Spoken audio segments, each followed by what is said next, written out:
Hello guys, তোমালোকক পঢ়াব গৈ আছো পৰিমেয় সংখ্যা পাঠটো।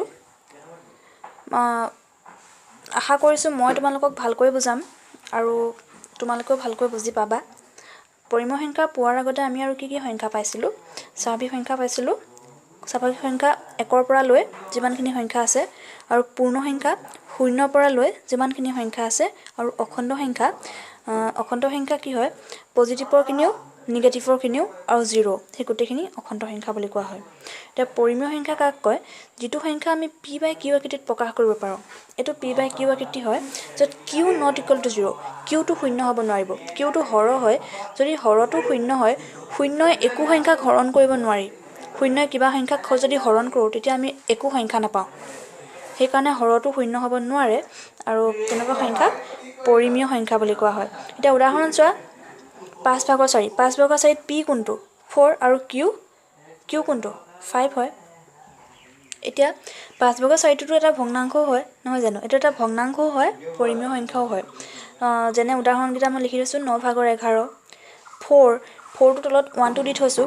4টো এটা পৰিমেয় সংখ্যা কাৰণ 4ৰ তলতো এটা 1 আছে।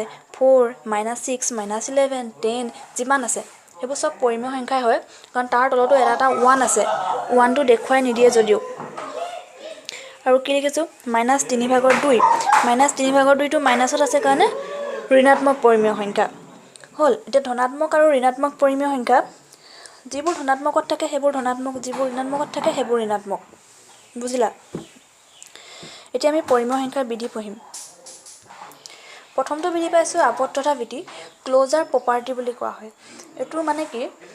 পৰিমেয় সংখ্যাবিলাক যোগ, বিয়োগ, পূৰণ, হৰণ এই চাৰিটাৰ ক্ষেত্ৰতে আবদ্ধ হয় নে নহয় সেইটো চাম। তাৰমানে দুটা পৰিমেয় সংখ্যা যোগ কৰি যদি আমি এটা পৰিমেয় সংখ্যা পাওঁ, তেতিয়াহ'লে যোগৰ ক্ষেত্ৰত পৰিমেয় সংখ্যা আবদ্ধ হয়। আৰু বিয়োগৰ ক্ষেত্ৰত দুটা পৰিমেয় সংখ্যা বিয়োগ কৰি যদি এটা পৰিমেয় সংখ্যা পাওঁ, তেতিয়া বিয়োগৰ ক্ষেত্ৰত আবদ্ধ হয়। পূৰণৰ ক্ষেত্ৰতো তেনেকুৱা আৰু হৰণৰ ক্ষেত্ৰতো তেনেকুৱাই হয়।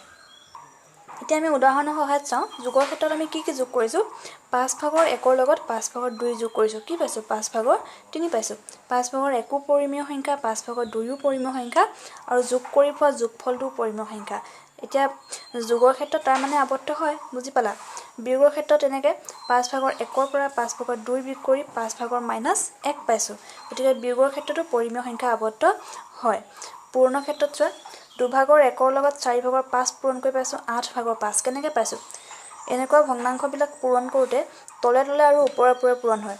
ওপৰত আছে 1 আৰু 5, 1 আৰু 5 পূৰণ কৰি 5 পাইছোঁ। তলত আছে 2 আৰু 4, 2 আৰু 4 পূৰণ কৰি 8 পাইছোঁ। গতিকে পূৰণৰ ক্ষেত্ৰতো আবদ্ধ হয়। হৰণৰ ক্ষেত্ৰত কি কৰিছোঁ? 2/1ক 4/5 হৰণ কৰিছোঁ। আমি হৰণটো পূৰণলৈ ৰূপান্তৰিত কৰি দিছোঁ। চোৱা, পূৰণলৈ ৰূপান্তৰিত কৰাৰ কাৰণে আমি পিছৰ সংখ্যাটো ওলোটা কৰি দিব লাগিব। ইয়াত আছে 4/5, আমি ওলোটা কৰি 5/4 পাতিলোঁ। এতিয়া 2য়ে 4ক কাটিলে 2 পাম। ওপৰত কি পালোঁ? 2 পূৰণ 1, 2 পূৰণ 1 কৰি 2, তলত আছে 5, 5টো 5 হ'ল 5/2। গতিকে যোগ, বিয়োগ, পূৰণ, হৰণ চাৰিওটাতে পৰিমেয় সংখ্যাই আবদ্ধতা বিধি মানি চলে। বুজিলা? ইয়াৰ পিছতো আছে ক্ৰম-বিনিময় বিধি। ক্ৰম-বিনিময় শব্দটোতে আমি অৰ্থটো বুজি পাওঁ। ক্ৰম মানে যদি এনেকৈ থাকে 1, 2, সেইটো যদি ক্ৰমটো সলনি কৰোঁ কি হ'ব? 2, 1। বুজিলা? ক্ৰম বিনিময়, যেনেকৈ এটা বস্তু সলনি আমি এটা বস্তু বিনিময় কৰোঁ, সেইটো বিনিময় প্ৰথা বুলি কয়। তাৰ পৰা আহিছে এই শব্দটো। 2 যোগ 3 কৰি আমি কিমান পাইছোঁ? 5 পাইছোঁ। 3 যোগ 2 কৰোঁ 5 পাইছোঁ। ইয়াত আমি দুইটাতে 5 পাইছোঁ। আমি ইয়াত সলনি কি কৰিছোঁ? 2 ঠাইত 3 কৰিছোঁ, 3 ঠাইত 2 কৰিছোঁ। দুইটাতে 5 পাইছোঁ। 5 পাইছোঁ মানে এইটো এইকেইটা 2, 3, 5 এইকেইটা স্বাভাৱিক সংখ্যা হয়। তাৰমানে স্বাভাৱিক সংখ্যাত ক্ৰম-বিনিময় বিধি মানি চলে যোগৰ ক্ষেত্ৰত। এইটো আমি যোগহে কৰিছোঁ। পৰিমেয় সংখ্যাৰ ক্ষেত্ৰত উদাহৰণ লৈ আমি শিকিছোঁ। চোৱা, আমি কি উদাহৰণ লৈছোঁ? 5/3 লগত 6/7 যোগ কৰিছোঁ। ইয়াত কি কৰিছোঁ? 6/7 লগত 5/3 যোগ কৰিছোঁ। অকল ক্ৰমটো সলাই দিছিলোঁ। প্ৰথমতে লিখাটো পিছত লিখিছোঁ, পিছত লিখাটো প্ৰথমতে লিখিছোঁ। এনেকৈ ভগ্নাংশ যোগ কৰাটো নাজানা যদি শিকি লোৱা, জনাবিলাকে বাৰু জানাই।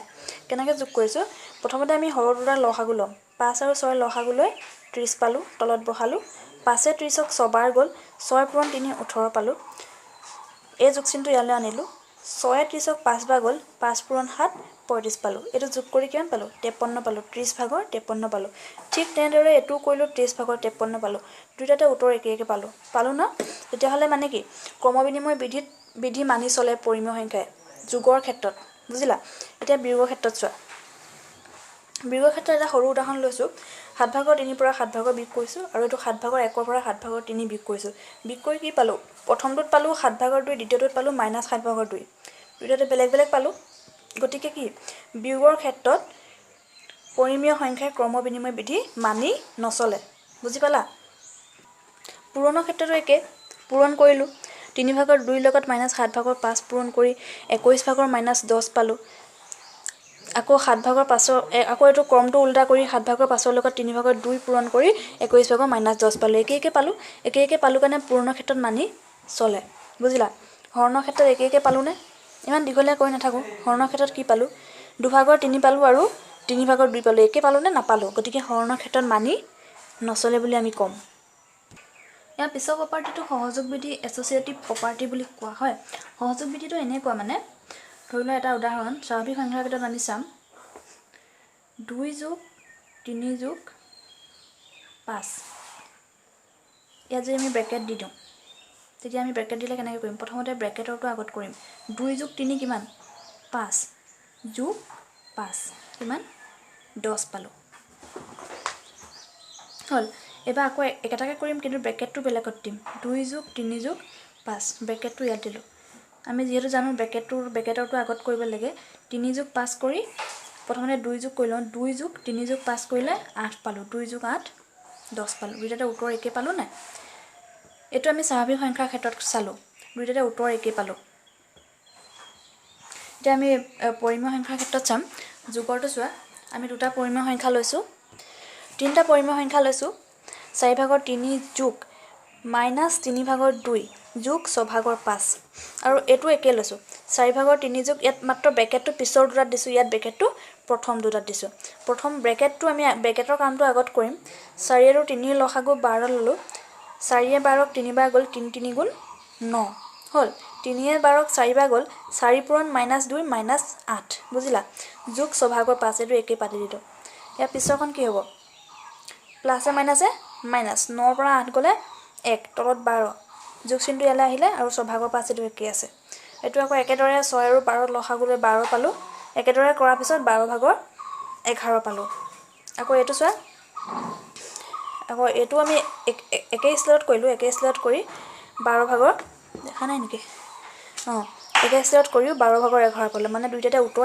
একে পালোঁ গতিকে সহযোগ বিধিত মানি চলে বুজিলা যোগৰ ক্ষেত্ৰত মানি চলে বুলি পালোঁ এবাৰ বিয়োগৰ ক্ষেত্ৰত চাওঁ গোটেইকেইটা আমি বিয়োগে কৰিছোঁ -4 ভাগৰ 3 পৰা -4 ভাগৰ 2 বিয়োগ -4 ভাগৰ 7 কৰিছোঁ একেটাকে পাতিছোঁ কিন্তু ব্ৰেকেটটো পিছৰ দুটাত দিছোঁ ইয়াত ব্ৰেকেটটো প্ৰথম দুটাত দিছোঁ এইটো কৰি আমি কিমান পালোঁ 4 ভাগৰ -12 পালোঁ এইটো 4 ভাগৰ 2 পালোঁ এইটো একে ওলালে নে একে নোলালে গতিকে বিয়োগৰ ক্ষেত্ৰত সহযোগ বিধি পৰিমেয় সংখ্যা মানি নচলে বুজি পালা পূৰণৰ ক্ষেত্ৰত চোৱা তিনিটা পূৰণ কৰিছোঁ ব্ৰেকেটটো প্ৰথমতে পিছৰ দুটাত দিছোঁ আৰু ইয়াৰ পিছৰটোত প্ৰথম দুটাত দিছোঁ উত্তৰ কি পাইছোঁ উত্তৰ একে পাইছোঁ 105 ভাগৰ -126 105 ভাগৰ -126 গতিকে পূৰণৰ ক্ষেত্ৰত সহযোগ বিধি পৰিমেয় সংখ্যাই মানি চলে হৰণৰ ক্ষেত্ৰত চোৱা হৰণৰ ক্ষেত্ৰত ইমান দীঘলীয়াকৈ মই বুজাই নাথাকোঁ তোমালোকে এইবোৰ চাবা কিমান পাইছোঁ প্ৰথমতে -3 ভাগৰ 25 পাইছোঁ পিছত -3 ভাগৰ 4 পাইছোঁ উত্তৰ একেই পোৱা নাই গতিকে হৰণৰ ক্ষেত্ৰতো মানি নচলে ইয়াৰ পিছৰ প্ৰপাৰ্টিজটো হৈছে বিতৰণ বিধি ডিষ্ট্ৰিবিউশ্যন প্ৰপাৰ্টিজ ইয়াৰ বিতৰণ মানে কি বিতৰণ মানে বিলাই দিয়া নহয় জানো এইটো চোৱা এটা উদাহৰণ এইটো এনেকুৱা ফৰ্মত হয় a পূৰণ b + c এই পূৰণটো ক'ত আছে এই পূৰণটো অকল বিত নাই এই গোটেই ব্ৰেকেটটোৰ ভিতৰত আছে ব্ৰেকেটটোত যি সংখ্যা আছে এই পূৰণটো ইয়াত লাগি আছে বুজিলা তাৰমানে a পূৰণ b প্ৰথমতে আমি a পূৰণ b কৰিলোঁ a যোগ চিনটো ইয়ালৈ আনিলোঁ তাৰপিছত a পূৰণ c কৰিলোঁ এইটোকে বিতৰণ বিধি বুলি কোৱা হয় এতিয়া আমি পৰিমেয় সংখ্যাৰ ক্ষেত্ৰত চালোঁ এইটো উদাহৰণ ল'লোঁ 4 ভাগৰ 3 পূৰণ এইটো 4 ভাগৰ 3 লগত প্ৰথমতে প্ৰথম সংখ্যাটো পূৰণ কৰিলোঁ 5 ভাগৰ -2 আছে এই যোগ চিনটো ইয়ালৈ আনিলোঁ আকৌ 4 ভাগৰ 3 লগত পিছৰ সংখ্যাটো পূৰণ কৰিলোঁ 6 ভাগৰ 5 এইটো পূৰণ কৰি কি পালোঁ 120 ভাগৰ 39 পালোঁ এইটোৱে বিতৰণ বিধি এটা সৰু উদাহৰণ ইয়াত লিখিছিলোঁ মই 3 পূৰণ 4 যোগ 2 এইটো আমি ইভাগে কেনেকৈ কৰিব পাৰোঁ 4 2 6 6 3 গুণ 18 এনেকৈ ওলাব ন কিন্তু আমি বিতৰণ বিধিত কৰিব লাগিব বিলাই দিছোঁ এই পূৰণ চিনটো এই গোটেই ব্ৰেকেটটোৰ ভিতৰত আছে প্ৰথমতে 3 লগত 4 পূৰণ কৰিছোঁ যোগ চিন 3 লগত 2 পূৰণ কৰিছোঁ 3 4 গুণ 12 3 2 গুণ 6 12 6 18 এতিয়ালৈকে যিমানখিনি বুজালোঁ আশা কৰিছোঁ তোমালোকে বুজি পাইছা আৰু যদি বুজি পোৱা নাই কমেণ্টত সুধিবা যোগাত্মক অভেদ কি হয় শূন্যক যোগাত্মক অভেদ বুলি কোৱা হয় কিয় কোৱা হয় শূন্যৰ লগত যি সংখ্যা যোগ নকৰোঁ কিয় আমি সেই সংখ্যাটো পাম বুজি পালা সেইকাৰণে শূন্যক যোগাত্মক অভেদ বুলি কোৱা হয় আৰু একক গুণাত্মক অভেদ বুলি কোৱা হয় একৰ লগত যি সংখ্যা পূৰণ নকৰোঁ লাগিলে আমি সেই সংখ্যাটো পাম সেইকাৰণে একক গুণাত্মক অভেদ বুলি কোৱা হয় যোগাত্মক বিপৰীত মানে যদি সংখ্যাটো পজিটিভত থাকে আমি নিগেটিভ কৰি দিব লাগিব যদি নিগেটিভত থাকে পজিটিভ কৰি দিব লাগিব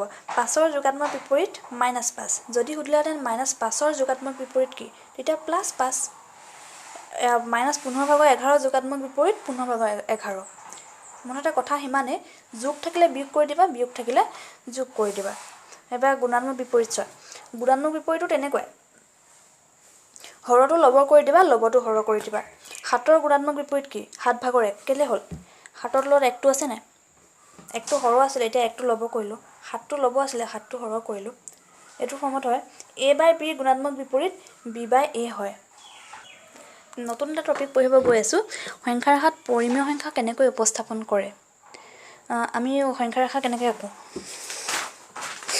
এইটো চোৱা সংখ্যা ৰেখা আমি এনেকৈ আঁকো অলপ হাতটো বেকাও হ'ব পাৰে আস্তাল আঁকোতে সংখ্যা ৰেখাৰ একেবাৰে মাজত কি থাকে শূন্য থাকে আৰু সোঁফালে গ'লে 1 2 3 4 5 যিমান আছে আৰু বাওঁফালে আহিলে -1 -2 -3 -4 অসংখ্য সংখ্যা আছে পৰিমেয় সংখ্যা ৰেখাত ইমানেই সংখ্যা আছে বুলি নাভাবিবা প্ৰতি দুটা সংখ্যাৰ মাজতো অসংখ্য সংখ্যা আছে 0 আৰু 1ৰ মাজতো অসংখ্য সংখ্যা আছে 1 আৰু 2ৰ মাজতো অসংখ্য সংখ্যা আছে হিচাপ কৰি কেতিয়াও উলিয়াব নোৱাৰি এতিয়া যদি দুভাগৰ একটোক পৰিমেয় সংখ্যাত উপস্থাপন কৰিব দিয়ে আমি কেনেকৈ উপস্থাপন কৰিম এতিয়া আমাৰ প্ৰথমতে আমি হৰণ কৰি চাম 2য়ে একক হৰণ কৰি চাম 2য়ে একক হৰণ কৰি আমি কিমান পালোঁ 0.5 পালোঁ কেনেকৈ হৰণ কৰিম হৰণ কৰিবলৈ জানিবা চাগে একক 2য়ে হৰণ 2য়ে একক নাযায় গতিকে আমি 0 দি দশমিক দিলোঁ ইয়াত দশমিক দিয়াৰ লগে লগে ইয়াত 0 আহিলে 2য়ে 10ক 5 বাৰ যাব 2 5 গুণ 10 হ'ল 0 কি পালোঁ 0.5 পালোঁ 0.5টো 0 আৰু 1ৰ মাজত আছে আমি 0.5 কাৰণে 0 আৰু 1ৰ মাজত থাকে যদি 1 দশমিক সামথিং থাকিলেহেঁতেন তেতিয়া 1 আৰু 2ৰ মাজত থাকিলেহেঁতেন যদি 2 দশমিক সামথিং থাকিলেহেঁতেন তেতিয়া 2 আৰু 3ৰ মাজত থাকিলেহেঁতেন বুজি পালা গতিকে আমাৰ প্ৰথম কামটো হ'ল এই পৰিমেয় সংখ্যাটো কোন দুটা সংখ্যাৰ মাজত আছে আমি গম পালোঁ 0 আৰু 1ৰ মাজত আছে বুজি পালা এতিয়া ইয়াত হৰ কি আছে হৰ 2 আছে গতিকে আমি 0 আৰু 1ৰ মাজত আমি দুভাগ কৰিম মাজতে এটা চিন দিলে আমি দুভাগ পাম না এইটো এভাগ এইটো দুভাগ পালোনে এতিয়া ইয়াৰ মাজতে আমি দুভাগৰ 1টো বিচাৰি পাম 0টো কেনেকৈ লিখিব পাৰোঁ 0টো আমি দুভাগৰ 0 বুলি লিখিব পাৰোঁ তেতিয়া এইটো দুভাগৰ 1 হ'ব তেতিয়া এইটো দুভাগৰ 2 হ'ব গম পালানে এইটো আমি দুভাগৰ 1টো পালোঁ দুভাগৰ 0 মানে কি 0ক যিকোনো সংখ্যা হৰণ কৰিলে 0 পাম আৰু দুভাগৰ 2 মানে 2য়ে কাট খাই গ'লে 1 পাম এতিয়া বুজি পালা এতিয়া আমি 5 ভাগৰ 1টো চাম বাৰু 5 ভাগৰ 1 পৰিমেয় সংখ্যাটো কোন দুটা সংখ্যাৰ মাজত আছে সেইটো আমি প্ৰথমতে জানি ল'ব লাগিব কেনেকৈ জানি ল'ম 5 ভাগৰ 1ক আমি একক 5এ হৰণ কৰিম 5এ একক হৰণ নাযায় গতিকে ওপৰত 0 দশমিক বহিলে ইয়াত আহিলে 0 5এ 10ক 5 2 গুণ 10 কি পালোঁ 0.2 পালোঁ যেহেতু 0 দশমিক হৈছে তাৰ মানে 5 ভাগৰ 1 সংখ্যাটো 0 আৰু 1ৰ মাজত আছে হৰ আছে 5 আমি হৰটোৰ সমান 0 আৰু 1ৰ মাজত ভাগ কৰিম হৰটো আমি 0 আৰু 1ৰ মাজত আমি 5 ভাগ কৰিম 5 ভাগ কৰিলোঁ এতিয়া আমি চিন দি যাম। এইটো কি হ'ব? এইটো 5 ভাগৰ 0 হ'ব, এইটো 5 ভাগৰ 1 হ'ব, এইটো 5 ভাগৰ 2 হ'ব, এইটো 5 ভাগৰ 3, 5 ভাগৰ 4, 5 ভাগৰ 5। আমাক কি লাগে? 5 ভাগৰ 1 লাগে, গতিকে 5 ভাগৰ 1টোত গোল চিন দি দিয়া। এতিয়া বুজি পালা? ইয়াৰ পিছত চাম 9 ভাগৰ 7। আমি 9 ভাগৰ 7টো প্ৰথমতে হৰণ কৰি চাই লওঁ কিহৰ মাজত আছে। 9 7ক যাবনে? নাযায়, গতিকে ওপৰত দিলোঁ 0 দশমিক। দশমিক দিয়াৰ লগে লগে ইয়াত 0 আহিলে। 9 7 গুণ 63, 9 8 গুণ 72, 9 7 গুণ 63। আৰু কৰিবলগীয়া নাই, আৰু আমাক কৰিবলৈ কোনো প্ৰয়োজনো নাই, কাৰণ 0 দশমিক হ'ল, গতিকে গম পালোঁ 0 আৰু 1ৰ মাজত থাকিব। 0 আৰু 1ৰ মাজত থাকিব। আমি সংখ্যাৰ আকাৰত লাগি লওঁ। আমাক মেইনলি কি লাগে? 0 আৰু 1টো লাগে, গতিকে আমি 0 আৰু 1টো ডাঙৰকৈ আঁকি লওঁ। পিছৰবোৰ নালাগে, লিখি দিলে ভাল আৰু। এতিয়া আমি হৰটো সমান, হৰটো 9 আছে, আমি 0 আৰু 1ৰ মাজত 9 ভাগ কৰিম। 3 ভাগ 4 ভাগ 5 ভাগ 6 ভাগ 7 ভাগ 8 ভাগ 9 ভাগ। এতিয়া দি যোৱা। এইটো কি হ'ব? 9 ভাগৰ 0, এইটো 9 ভাগৰ 1, এইটো 9 ভাগৰ 2, এইটো 9 ভাগৰ 3, এইটো 9 ভাগৰ 4, এইটো 9 ভাগৰ 5, এইটো 9 ভাগৰ 6, এইটো 9 ভাগৰ 7, 9 ভাগৰ 8, এইটো 9 ভাগৰ 9 হ'ব। আমাক কি লাগে? 9 ভাগৰ 7 লাগে, গতিকে 9 ভাগৰ 7টোত আমি গোল চিন দিলোঁ। এতিয়ালৈকে যিমানখিনি বুজালোঁ, বুজি পালা বুলি আশা কৰিলোঁ। নতুন টপিক এটা বুজিব গৈ আছোঁ। দুটা পৰিমেয় সংখ্যাৰ মাজত পৰিমেয় সংখ্যা যদি উলিয়াব দিয়ে আমি কেনেকৈ উলিয়াম? এতিয়া চোৱা, দুটা পৰিমেয় সংখ্যাৰ মাজত কিন্তু অসংখ্য পৰিমেয় সংখ্যা আছে। 11 ভাগৰ 5 আৰু 11 ভাগৰ 9 মাজত থকা পৰিমেয় কি আছে? 11 ভাগৰ 6, 11 ভাগৰ 7, 11 ভাগৰ 8। এইকেইটা আমাৰ চকুৰ আগতে ওলাই আছে, আমাৰ একো কৰিবলগীয়া হোৱা নাই। এতিয়া আমাক যদি 3টা উলিয়াব দিয়ে আমাৰ ঠিকে আছে। যদি আমাক 3টাতকৈ বেছি উলিয়াব দিয়ে তেতিয়া কি কৰিম? তেতিয়া চোৱা, আমি কিন্তু হৰটো একেই ৰাখিব লাগিব। হৰ ইয়াত 11 আৰু 11 আছে, গতিকে যিটো সংখ্যা পূৰণ কৰোঁ একেই সংখ্যাই পূৰণ কৰিব লাগিব। প্ৰথমতে 11 ভাগৰ 5 এনেকৈ পাতি ল'লোঁ, 11ৰ লগত 10 পূৰণ কৰিলোঁ। তলত পূৰণ কৰাৰ লগে লগে ওপৰতো পূৰণ কৰিব লাগিব, কাৰণ সংখ্যাটো একেই থাকিব লাগিব, নহয় জানো? কাট কুট কৰিলে আমি সংখ্যাটো 11 ভাগৰ 5 পাবগৈ লাগিব। পূৰণ কৰি 110 ভাগৰ 55 পালোঁ। এইটোক কৰি 110 ভাগৰ 90 পালোঁ। গতিকে ইয়াত কি সংখ্যা আছে? 110 ভাগৰ 55, 110 ভাগৰ 56, 110 ভাগৰ 57, 110 ভাগৰ 58, এনেকৈ গৈ গৈ 110 ভাগৰ 79লৈকে পাম। আৰু তাতকৈও যদি বেছিকৈ উলিয়াব মন যায় বা বেছিকৈ উলিয়াব দৰকাৰ হয়, এইটো বেছি সংখ্যা পূৰণ কৰি দিবা, 100 পূৰণ কৰি দিবা। বেলেগ এটা উদাহৰণ চাওঁ। -5 ভাগৰ 3 আৰু 7 ভাগৰ 2 মাজত থকা পৰিমেয় সংখ্যা। ইয়াতো হৰ একেই নাই, এটাত আছে 5, এটাত আছে 7। হৰ একেই নাই, এতিয়া আমি কি কৰিম? আমি হৰ একেই কৰিব লাগিব। প্ৰথমতে 5 ভাগৰ 3 পাতি ল'লোঁ, ইয়াত 7 ভাগৰ 2 পাতি ল'লোঁ। আমি ইটো হৰৰ যদি সিটো হৰক পূৰণ কৰোঁ, হৰ দুটা একেই ওলাব, নতুবা লসাগু উলিয়ালেও হয়। কিন্তু আমাৰ সহজ উপায় কি? ইটো হৰই সিটো হৰক পূৰণ কৰিম। 5 ভাগৰ -3 আছে, ইয়াৰ হৰৰ 7 আছে, 7টো আমি ওপৰতলৈ পূৰণ কৰি 35 ভাগৰ -21 পালোঁ। 7 ভাগৰ 2 আছে, ইটোৰ হৰ কি আছিলে? 5 আছিলে, 5এ পূৰণ কৰি 35 ভাগৰ 10 পালোঁ। ইয়াৰ হৰ দুটা একেই হ'ল। এতিয়া লবৰ দুটা পাৰ্থক্যকেইটা উলিয়ালে হ'ল। ইয়াত আছে -21, ইয়াত আছে 10। -21ৰ পৰা গ'লে কি পাম? -20, -19, -18। বুজি পালা? 9 ভাগৰ 35 ভাগৰ 9লৈকে পাম। কিবা কনফিউজন আছে যদি সুধিবা। নেক্সট ভিডিঅ'ত আমি অনুশীলনী 1.1 পঢ়াম আৰু অনুশীলনী 1.2 পঢ়াম। তাৰ কাৰণে তোমালোকে ভিডিঅ' চাব লাগিব। যদি তোমালোকে ভাল পোৱা তেতিয়াহে পঢ়াম। এইটো মোৰ ইউটিউবৰ প্ৰথম ভিডিঅ' হয়। মই পঢ়াই ভাল পাওঁ কাৰণেহে ইউটিউবত ভিডিঅ' বনাইছোঁ। ইউটিউবত ভিডিঅ' বনোৱা আৰু বেলেগ কাৰণ নাই। গতিকে আজিলৈ বাই বাই।